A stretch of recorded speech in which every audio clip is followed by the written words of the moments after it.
since the participants are would have different type of background in terms of the sectors, in terms of the whether it's an industry or a manufacturer or a service sector, etc.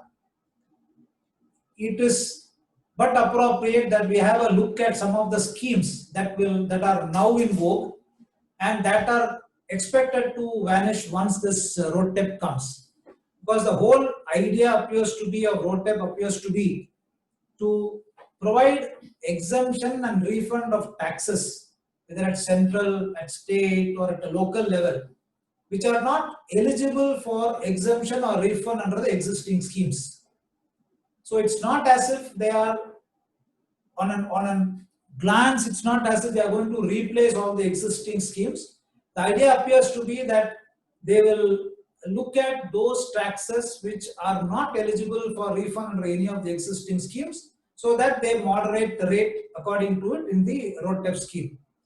But then the whole logic of launching this RoDTEP appears to be WTO compliant, and therefore some of the existing schemes are not WTO compliant according to the panel of WTO. Therefore, it would be, according to me, a mix of replacing some of the schemes, then trying to identify what benefit you are otherwise getting today, and then also trying to identify those taxes which are embedded today, which are not getting refunded, and therefore it is going to be a mix of both these elements. And therefore a lot will depend upon the inputs which the government gets from the business community to say that these are the taxes which we presently get. If you are going to replace these schemes, then these are the additional costs which we will get. And then even under the existing schemes, these are the taxes which are not refunded to us. The electricity tax, the mandi tax. These are all taxes that are levied at a local level, but which are not forming part of the element of refund of taxes which goes to the exporter. So essentially the whole idea is that they should get as much inputs as possible on all the taxes, the refunds which they get today, the refunds which they don't get, a mix of it, so that becomes part of the RoDTEP scheme. So therefore I thought in order to do it, we should have a simple glance of all the existing schemes, a quick glance of it, so that we know where we stand in respect of these schemes. So I will take maybe about 15-20 minutes to go through some of these schemes, so we know what is the benefit available to us, and those benefits, if it is going to be replaced, what happens, and what are the embedded taxes that are not being refunded in each of the existing schemes. I think the exporters would be in a position to identify it. That's the whole purpose of this presentation. So the agenda will be like this: existing schemes, then RoDTEP and intro, then certain important aspects of it, and then what is the committee for RoDTEP expected to do.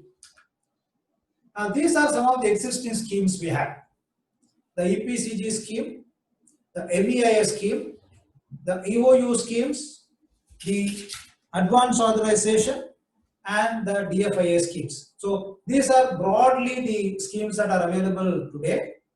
Now we'll have a look at what each of these schemes give an exemption or a concession, so that we know that these refunds we get today, and if these schemes are replaced tomorrow, these refunds or these benefits we will not get today, and then add the element of the embedded taxes, the refunds which we don't get. So that's the whole purpose of having this presentation. Now, in an EPCG, essentially it allows exporter to import capital goods at zero rate or at concessional rate as applicable. Initially, when the scheme came, we had a zero rated scheme. Thereafter, they introduced a concessional rate of 5% on EPCG imports. The condition is that these capital goods imported must be used for pre-production, production or post-production of export goods. The importer of capital goods is required to export goods of value equivalent to 6 times the duty benefit availed within a period of 6 years. And the eligible exporter under the scheme can export goods directly or through a third party. And of course, one of the concessions extended is that the royalty payment received in freely convertible currency and foreign exchange received for R&D services are also considered for discharge under the scheme. So those companies who are operating under the CPCG scheme, I think they need to make out a small checklist of what is the benefit which they get under the scheme, and if this scheme is going to be replaced, what is it that they will lose? That is first thing that has to be done for companies who are operating under EPCG. And while doing so, they can also look at what are the other items, either inputs or services, which they require for their activity, which are not part of the refund mechanism, and identify that and represent together what these types of companies will lose.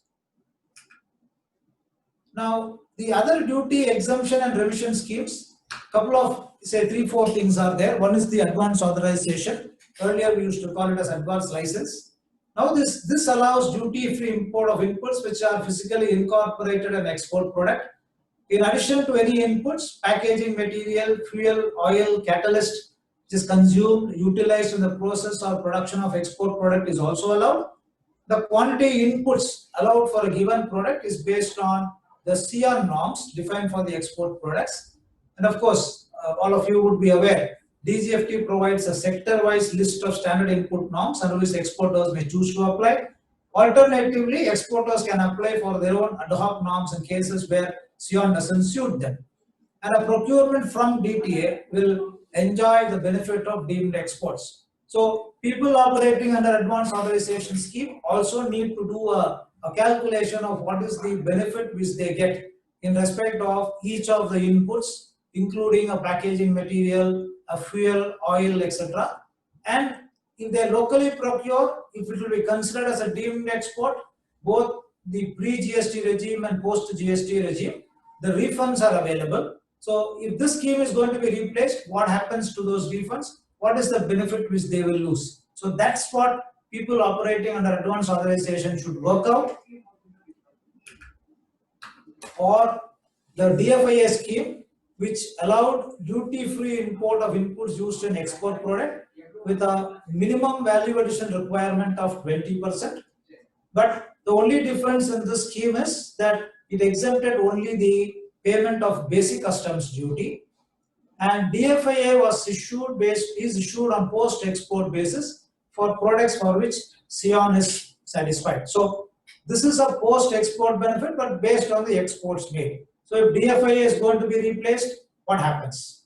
What is it that companies will lose? That's something which companies operating under DFIA should really have a look at. Or duty drawback, one of the old, age-old schemes where products manufactured using duty-paid inputs are first exported, and thereafter the refund of duty is claimed in 2 ways, either at an all-industry rates as per the schedule, or on the place of brand rate based on the individual exporter's application and on the basis of data and documents furnished by him. So is this duty drawback going to remain? If it is not going to remain, is this part of the RoDTEP for the purpose of refund of the taxes paid? That's something which the companies have to look at. The other schemes of EOU, EHTPs and STPs, a general quick look at it. These entities export all kinds of goods and services excepting what is prohibited in the ITC. This also has a complete exemption from payment of duties. EOU, EHTPs and STPs can either import or procure from DTA without payment of duty all types of goods, including capital goods required for its activities. And this is with the actual user condition and shall be utilized for export production and are required to achieve the minimum NFEP, net foreign exchange earning, and the minimum export performance. And procurement from DTA is treated as deemed exports under GST. So all the existing EOUs, EHTPs, STPs also should have a calculation of what is the benefit which they get. But essentially today, the EOUs have, if I may say, the benefit only in indirect tax. Most of the EOUs have overrun their direct tax benefit.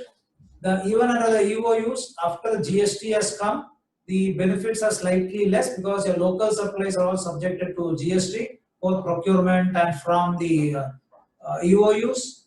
The old warehousing provisions have gone. All of them are treated on par with the DTA unit. So the attraction of getting into an EOU at this later point of time is slightly less. So therefore, if companies are wanting to either operating under it or wanting to go into it, need to do a cross check of what the benefits otherwise they would get, and if they have to represent to the government as to what is it that has to be included for the purpose of the RoDTEP for them, then that should be done.